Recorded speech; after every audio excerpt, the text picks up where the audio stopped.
করার জন্য যে জানালা এবং দরজা খোলার যে চেষ্টাটা সেটা অনেক ক্ষেত্রে ব্যাহত হচ্ছে।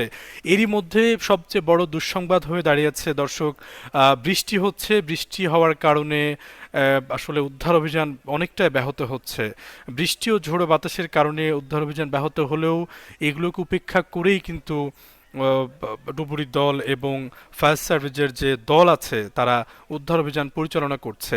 স্থানীয়রা বলছেন যে এখন পর্যন্ত 8 থেকে 10 জন মতো যাত্রী বিভিন্নভাবে সাঁতরে পাড়ে আসতে সক্ষম হয়েছে এবং অধিকাংশ যাত্রী আসলে শেষ পরিণতি কি হবে সেটা নিয়ে আসলে বড় রকমের শঙ্কা আছে বলে বলা হচ্ছে। ফায়ার সার্ভিসের পক্ষ এবং সেনাবাহিনীর পক্ষ থেকেও কিন্তু বারবার বলা হচ্ছে যে সেখানে যারা আটকে পড়েছেন, পানির নিচে আছেন, তাদের আসলে কতটুকু জীবিত অবস্থায় উদ্ধার করা সম্ভব হবে সেটা তারা বলতে পারছে না। তবে তারা আশঙ্কা করছেন যে আসলে বড় ধরনের একটি নিহতের সংখ্যা